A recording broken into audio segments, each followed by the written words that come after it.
दर्शको नमस्कार. आज 29 सप्टेंबर जागतिक हृदय दिन हा जगामध्ये संपूर्ण हृदय याविषयी जनजागृती करण्यासाठी पाळला जातो.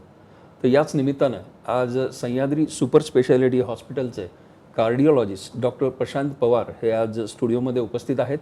सर्व दर्शकांच्या वतीनं मी त्यांचं मनपूर्वक स्वागत करतो. डॉक्टर साहेब नमस्कार. नमस्ते. डॉक्टरांचा मी थोडक्यात परिचय करून देतो. कराड इथल्या Krishna institute of medical sciences कॉलेजमधनं ते MBBS झालेले आहेत आणि MD सुद्धा तिथेच पूर्ण केलं आहे. पुढे 2013मध्ये मुंबई इथे कार्डिओलॉजीमध्ये DM त्यांनी पूर्ण केलं आहे. त्यांचं कौशल्य वाढवण्यासाठी डॉक्टर पवार इथल्या care institute of medical sciences Ahmedabad इथे फेलोशिप प्रोग्राम त्यांनी पूर्ण केला आहे. त्यांची विशेषता म्हणजे हाताने एन्जिओग्राफी आणि एन्जिओप्लास्टीच्या संदर्भात त्यांची विशेषता आहे.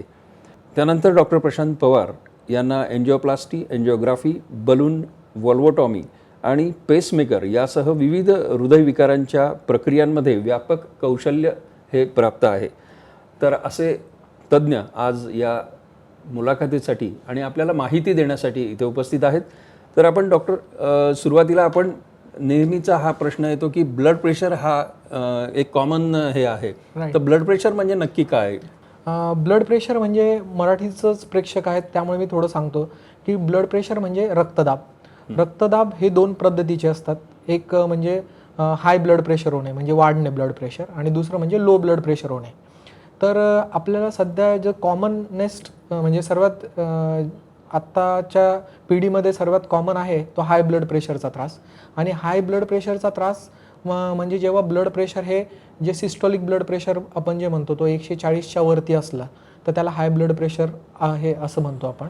आणि डायस्टोलिक ब्लड प्रेशर जे 90च्या वरती असलं तर त्याला पण हाय ब्लड प्रेशर म्हणतो, पण त्याला डायस्टोलिक हाय ब्लड प्रेशर असं म्हणतो. हे प्रामुख्याने गोष्टी आहेत. आणि लो ब्लड प्रेशर आपण जेव्हा म्हणू की जो वरचा ब्लड प्रेशर आहे ज्याला सिस्टोलिक ब्लड प्रेशर म्हणतो तो 90च्या खाली येणं त्याला लो ब्लड प्रेशर म्हणतो.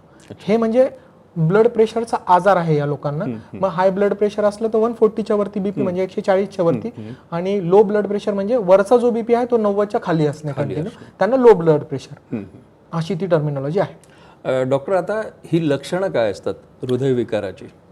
मेनली हृदयविकाराची लक्षणापेक्षा हाय ब्लड प्रेशर असलेल्या लोकांना प्रामुख्याने काय होईल की डोके दुखणे, धडधड होणे, जड वाटणे, अंग जड वाटणे, हातांना मुंग्या असणे. म्हणजे जेव्हा ही प्रकारची लक्षणे असले तेव्हा लोकांनी ती लक्षणे ओळखायला पाहिजे आणि त्वरित ब्लड प्रेशर चेक करून तुमच्या जवळपास जे प्रॅक्टिशनर आहे, जनरल डॉक्टर आहेत त्यांच्याकडून ब्लड प्रेशर चेक करून घेतले पाहिजे. आजकालच्या पिढीमध्ये जुने आपण म्हणायचो की 50शी नंतरचे आजार आहेत, हृदयाचे आजार, ब्लड प्रेशरचे आजार. पण आजकालच्या सगळ्या लाईफस्टाईल आणि जीवनशैलीमुळे हे ब्लड प्रेशरचे जे आजार आहेत हे 30 मध्येच चालू झालेले आहेत. किंवा आमच्या जनरल प्रॅक्टिसमध्ये आम्ही जे बघतो ते 25 वर्षाच्या वयोगटात सुद्धा ब्लड प्रेशर हे आजकाल बघायला मिळतात. तर ह्या गोष्टी आपल्याला लवकर डायग्नोसिस करणे, लवकर ते बघणे हे इम्पॉर्टंट आहेत. आणि जसे मी तुम्हाला लक्षणे सांगितले ते लक्षणे जर तुम्हाला दिसले तर त्वरित डॉक्टरांकडे जाणे आणि ब्लड प्रेशर चेक करणे. हे जर केलं तर त्वरित उपचार मिळून पुढच्या गोष्टी जे कॉम्प्लिकेशन्स आहेत जसे हार्ट डिसीज वगैरे होणे किंवा ब्रेन स्ट्रोक होणे या होणार नाहीत आणि आपल्याला अवॉइड करता येतील. नक्कीच. डॉक्टर आता आपण सांगितलं की कुठलाही आजार हा बळावण्यापूर्वी त्याच्या टेस्ट झाल्या पाहिजे आणि त्याच्यावर लवकर उपचार झाले पाहिजेत. बरोबर. तर हे एन्जिओग्राफी ही जी आहे, एन्जिओग्राफी म्हणजे नक्की काय? एन्जिओग्राफी म्हणजे एक टेस्टच आहे. ज्यांना हार्ट अटॅक येतो किंवा हार्ट अटॅक असू शकतो असं डॉक्टरांना कळालं तेव्हा एन्जिओग्राफी करा असा सल्ला मिळतो. तर एन्जिओग्राफी करणे म्हणजे काय की आपण हृदयात एक कॅथेटर असतं ते हृदयात टाकतो हातातून किंवा पायाच्या नसेमधून आणि हृदयाच्या नसांना ते जॉईंट करतो आणि एक विशिष्ट पद्धतीची डाय असते ती डाय देऊन एक्झॅक्टली बघतो ब्लॉकेज आहेत नाही आहेत किती % आहे. आणि it is just a test म्हणजे ही फक्त एक तपासणी आहे की जिच्याने आपल्याला कळेल ब्लॉकेज आहेत का नाहीये. मग त्या पद्धतीने आपल्याला त्याच्याने ट्रीटमेंट देता येते की औषधं घ्यायची आहेत, एन्जिओप्लास्टी करायची आहे, बायपास करायचा आहे का फक्त लाईफस्टाईल म्हणजे जीवनशैलीत बदल करायचा या गोष्टी आपल्याला कळतात त्याच्याने. नक्कीच. म्हणजे ते एक निदान पद्धती. बरोबर. It's a just test. त्याच्यानंतर मग एन्जिओप्लास्टी हा जो भाग आहे राईट सर. सर अँजिओग्राफी केल्यानंतर मी जसं सांगितलं 3 पद्धतीने ट्रीटमेंट असते की एक तर मेडिसिन घ्या, जीवनशैलीत बदल करा, दुसरी आहे की अँजिओप्लास्टी करा आणि थर्ड आहे की बायपास करा. आता अँजिओप्लास्टी म्हणजे काय सर, जर एखाद्या वेसलमध्ये 70% वरती ब्लॉकेजेस असले तर ते आपल्याला औषधांनी ट्रीट होणं डिफिकल्ट असतं आणि त्या वेसलला हार्ट अटॅक म्हणजे त्या पर्सनला हार्ट अटॅक येण्याचे चान्सेस जास्त असतात. त्यामुळे आपण एक स्टेंट टाकून ती वेसल ओपन करतो, त्याला अँजिओप्लास्टी असं म्हणतात. जसं अँजिओग्राफी ही ट्रीटमेंटचा डायग्नोस्टिकचा पार्ट झाला, तसं अँजिओप्लास्टी हा ट्रीटमेंटचा पार्ट. याचं अँजिओप्लास्टी म्हणजे पेशंटला बरं करण्यासाठी असणारी ट्रीटमेंट म्हणजे अँजिओप्लास्टी. नक्कीच. त्याच्यामध्ये हे शब्द ऐकायला येतात, स्टेंट किंवा बलून, हे शब्द त्याच्यामध्ये ऐकायला येतात. अँजिओप्लास्टी करताना फक्त स्टेंट ही गोष्ट नसते सर. अँजिओप्लास्टी करताना आपण एक वायर त्या लिजनच्या म्हणजे पास करतो त्याच्या थ्रू आणि एक बलून असतो त्याच्याने ते डायलेट करतो, म्हणजे स्टेंटला जायला जागा बनवतो आणि त्याच्यानंतर आपण स्टेंट टाकून ते परत स्टेंट फिक्स करतो. तर ह्या प्रोसेसमध्ये फक्त आजकालच्या टर्मिनॉलॉजी फक्त स्टेंट टाकला असं असतं, पण it's not just a stent. त्याच्यामध्ये वायर असते, त्याला पॅसेज बनवावा लागतो स्टेंट टाकायला आणि त्याच्यानंतर आपण स्टेंट टाकून परत तो फिक्स करतो. त्याला देखील एक नवीन बलून लागतो आणि त्या पूर्ण प्रोसेसला अँजिओप्लास्टी असं कंप्लीट झाली असं म्हणता येईल. डॉक्टर, एक टर्मिनॉलॉजी आहे PAMI, तर ते नक्की त्याला पामी म्हणतात बेसिकली, म्हणजे primary angioplasty in myocardial infection अशी त्याची टर्मिनॉलॉजी आहे. म्हणजे ज्यांना हार्ट अटॅक आला आहे त्यांना 2 पद्धतीने ट्रीटमेंट घेतली जाते. एक तर रक्तपातळ होण्याचं औषध देणे आणि दुसरं इमिजिएटली अँजिओप्लास्टी करणे. तर सर्वात गोल्ड स्टँडर्ड जगात जी ट्रीटमेंट आहे विच इज म्हणजे एकदम ॲक्युरेट आणि स्पेसिफिक आहे ती म्हणजे अँजिओप्लास्टी करणं. थ्रोम्बोलाइज करणं म्हणजे रक्तपातळ होण्याचं औषध देणं म्हणजे काय असतं की तुम्ही एक रक्तपातळ होण्याचं औषध देता पण पूर्ण शरीरातलं रक्त पातळ करून टाकतात, पण त्याच्याने ब्लॉक उघडेल का नाही हे सांगता नाही येत.